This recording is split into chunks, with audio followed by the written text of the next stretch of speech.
ये कहानी एक ऐसी औरत के ऊपर आधारित है जिसे अपने से 15 साल छोटे लड़के से प्यार हो जाता है, पर सोसाइटी उन दोनों के प्यार को किस नजरिए से देखती है ये हम आज की इस एक्सप्लेनेशन में देखने वाले हैं। आज मैं जिस फिल्म को एक्सप्लेन करने वाला हूँ उसका नाम है द रीबाउंड और ये फिल्म 2009 में रिलीज हुई थी। मूवी की शुरुआत में हम सैंडी नाम की एक 40 साल की औरत को देखते हैं जो एक हाउसवाइफ होती है। सैंडी अपने पति और 2 बच्चों के साथ रहती थी। वो उनके साथ बहुत खुश थी और वो उनसे बहुत प्यार करती थी। फिर एक दिन सैंडी जब अपने बेटे के बर्थडे पार्टी का वीडियो देख रही थी तब उसे पता चलता है कि उसके पति का मॉली नाम की एक औरत के साथ अफेयर चल रहा है, जिसके बाद वो उसे डाइवोर्स लेकर अपने बच्चों के साथ न्यूयॉर्क आ जाती है। अब अपना घर चलाने और एक नई जिंदगी की शुरुआत के लिए सैंडी नौकरी ढूंढने लगती है। इसके साथ ही उसे रहने के लिए कोई जगह भी चाहिए थी, जिसके लिए वो एक कैफे में जाती है और वहाँ पर उसकी मुलाकात एरम नाम के 25 साल के एक लड़के से होती है। एरम का भी रिसेंटली ब्रेकअप हुआ था और वो दोनों ही अपनी लाइफ में खुशी ढूंढ रहे थे। इसके साथ ही सैंडी भी अपने बच्चों के साथ न्यूयॉर्क की लाइफ में एडजस्ट होने की कोशिश कर रही थी। इसके लिए वो एक सेल्फ डिफेंस की क्लास ज्वाइन करती है जहाँ पर उसकी मुलाकात फिर से एरम से होती है। एरम को ग्रेजुएट होने के बावजूद भी कोई खास अच्छी नौकरी नहीं मिल रही थी, इसलिए उसे पैसों के लिए वो काम भी करना पड़ रहा था जो करना उसे पसंद नहीं था। तभी उस क्लास की टीचर सैंडी को अपना सारा गुस्सा निकालने के लिए बोलती है, जिस पर सैंडी भी अपने पति की हरकतों को याद करके अपना सारा गुस्सा एरम पर निकाल देती है। पहले तो वो उसे गंदी गंदी गालियां देती है और फिर वो उसे कुत्ते की तरह पेलना शुरू कर देती है। इसके बाद अगले दिन सैंडी एरम से कल की हरकत के लिए माफी मांगती है और उसे पूछते कि क्या वो उसके बच्चों का बेबी सिटर बन सकता है, जिस पर एरम भी उसे हाँ बोल देता है। फिर उस रात जब एरम बेबी सिटिंग के लिए सैंडी के घर पर जाता है तब उसे पता चलता है कि सैंडी के बच्चे बहुत अजीब हैं। फिर सैंडी उसे वहीं छोड़कर एक आदमी के साथ डेट पर चली जाती है, पर वो आदमी एक नंबर का चूतिया होता है और वो डेट पर सैंडी के साथ काफी अजीब हरकतें करता है, जिस वजह से सैंडी उसके साथ कंफर्टेबल नहीं होती। वहीं घर पर एरम धीरे धीरे सैंडी के बच्चों का दोस्त बन गया था, पर दूसरी तरफ वो चूतिया आदमी सैंडी के साथ और भी अजीब हरकतें करने लगता है।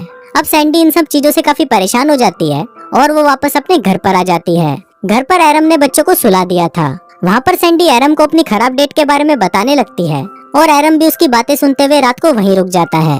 फिर अगली सुबह जब एरम कैफे में काम कर रहा था तभी वहाँ पर सैंडी के दोनों बच्चे आते हैं और उसे बोलते हैं कि उनकी माँ मर चुकी है। अभी सुनते ही एरम भागकर उनके घर पर जाता है, पर जब वो वहाँ पर सैंडी को चेक करता है तो वो बच्चों को बताता है कि तुम्हारी मॉम मरी नहीं है बल्कि सो रही है। इसके बाद हम सैंडी को देखते हैं जिसकी लाइफ अब पहले से बेटर हो रही थी और उसे अपनी जॉब में भी प्रमोशन मिल रहा था। अब क्योंकि सैंडी का काम भी बढ़ रहा था इसलिए वो एरम को परमानेंट बेबी सिटिंग की जॉब ऑफर करती है, पर उसके इस काम से एरम के मॉम डैड बिल्कुल भी खुश नहीं थे, क्योंकि एरम ने एक अच्छे कॉलेज से ग्रेजुएशन की थी और वो नहीं चाहते थे कि वो बेबी सिटिंग वाली जॉब करे। इसलिए उनके कहने पर एरम बेबी सिटिंग के साथ साथ एक बड़ी कंपनी में जॉब भी ढूंढने लगा। अब धीरे धीरे वक्त बीतता है और एरम सैंडी और उसके बच्चों के और भी नजदीक आने लगता है। वहीं सैंडी के दोस्त भी समझ जाते हैं कि सैंडी अब एरम को पसंद करने लगी है। दूसरी तरफ एरम को भी अब दूसरी लड़कियों में कोई इंटरेस्ट नहीं था और उसे सिर्फ सैंडी और उसके बच्चों के साथ ही रहना पसंद था। फिर एक दिन सैंडी एरम को एक फाइट मैच की 2 टिकट देती है और उसे बोलती है कि तुम अपने दोस्त के साथ ये मैच देखने चले जाना, पर एरम के कोई भी दोस्त के पास टाइम नहीं था, इसलिए वो सैंडी को ही अपने साथ चलने के लिए पूछता है। फिर अगली रात वो दोनों साथ में मैच देखने जाते हैं, जहाँ पर सैंडी को भी बहुत मजा आता है।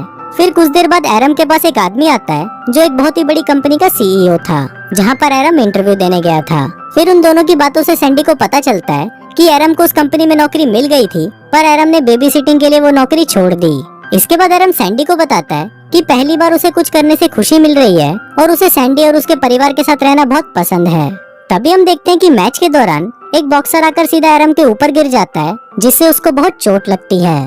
फिर सैंडी उसे उठाकर अपने घर ले आती है और उसे आज रात यहीं पर रुकने के लिए बोलती है, पर तभी वहाँ पर सैंडी का एक्स हस्बैंड आ जाता है और वो सैंडी को उसके साथ देखकर और बच्चों को भी एरम के साथ खुश देखकर सैंडी से झगड़ने लगता है।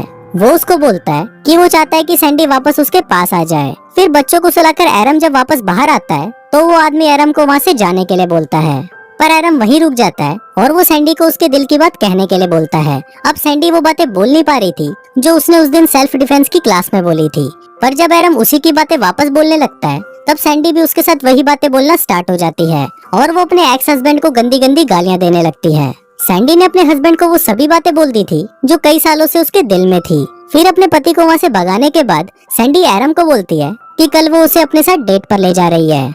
फिर अगले दिन एरम जब ये बात अपने दोस्त को बताता है तो ये सुनकर उसके दोस्त को बहुत बुरा लगता है, क्योंकि उसी रात उसका एक स्टेज परफॉर्मेंस था और वो चाहता था कि एरम भी उसे देखने आए।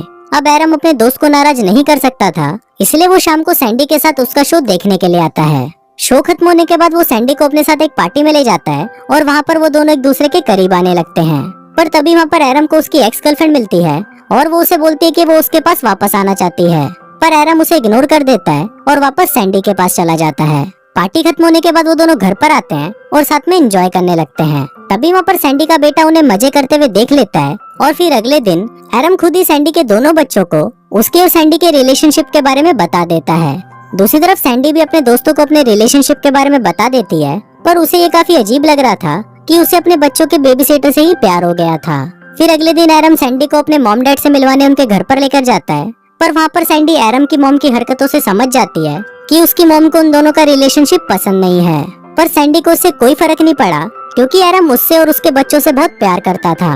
पर क्योंकि एरम की उम्र सिर्फ 25 साल थी, इसलिए सैंडी के दोस्त उसके और एरम के रिलेशनशिप का मजाक उड़ाने लगते हैं और इसके साथ ही सैंडी को भी ये लगने लगता है कि वो एरम से बहुत बड़ी है और वो उसकी लाइफ बर्बाद कर रही है। फिर एक दिन ऑफिस में काम करते वक्त सैंडी को बहुत अजीब फील होने लगता है और तब उसे पता चलता है कि वो प्रेग्नेंट है। फिर रात को सैंडी इस बारे में एरम को बताती है, जिसको सुनकर पहले तो एरम घबरा जाता है, पर बाद में वो सैंडी को बोलता है कि वो भी यही चाहता था कि वो और सैंडी हमेशा साथ रहें। फिर अगले दिन जब वो दोनों डॉक्टर के पास जाते हैं तो डॉक्टर उन्हें बताता है कि सैंडी प्रेग्नेंट तो है, पर वो इस बच्चे को जन्म नहीं दे पाएगी क्योंकि उसकी उम्र बहुत ज्यादा है। अभी सुनकर सैंडी परेशान हो जाती है और वो बाहर आकर एरम से झगड़ने लगती है। झगड़े के दौरान वो एरम को बोलती है कि उनका साथ रहना सही नहीं है क्योंकि वो उससे 15 साल बड़ी है और उनका रिलेशनशिप आगे नहीं चल सकता। अब क्योंकि उन दोनों का साथ में कोई फ्यूचर नहीं है, इसलिए वो दोनों अब साथ नहीं रह सकते और ये बोलकर सैंडी वहाँ से चली जाती है। अब इसके बाद वो दोनों अलग हो जाते हैं और एरम अपनी बेबी सिटिंग की जॉब छोड़कर ट्रैवलिंग के लिए दूसरे देशों में चला जाता है। एरम अलग अलग देशों में घूमने के बाद भी सैंडी और उसके बच्चों को याद कर रहा था और वहीं दूसरी तरफ सैंडी एक अच्छी माँ बनने की कोशिश कर रही थी और उसे अपनी जॉब में एक और प्रमोशन भी मिल गया था। अब ऐसे करते हुए 5 साल बीत जाते हैं और सैंडी एक सक्सेसफुल रिपोर्टर बन जाती है। वहीं एरम भी दुनिया के अलग अलग देशों में घूमते हुए वहाँ के बच्चों को पढ़ाने लगता है। एरम के साथ काफी लड़कियां रिलेशनशिप में आने की कोशिश करती हैं, पर एरम उन्हें मना कर देता है क्योंकि अब वो अकेला रहना चाहता था। फिर एक दिन हम सैंडी को उसके बच्चों के साथ एक रेस्टोरेंट में देखते हैं। तभी सैंडी की मुलाकात वहाँ पर एरम से होती है और वो दोनों एक दूसरे को देखकर बहुत खुश होते हैं। वहाँ एरम उसे बताता है कि कुछ सालों पहले बांग्लादेश में उसने एक बच्चे को अडॉप्ट कर लिया था और अब वो दोनों साथ रहते हैं। फिर जब सैंडी को पता चलता है कि एरम अभी भी सिंगल है, तो सैंडी एरम के साथ वापस रिलेशनशिप में आ जाती है और वो सभी खुशी खुशी साथ रहने लगते हैं और इसी के साथ ही ये फिल्म यहीं खत्म हो जाती है।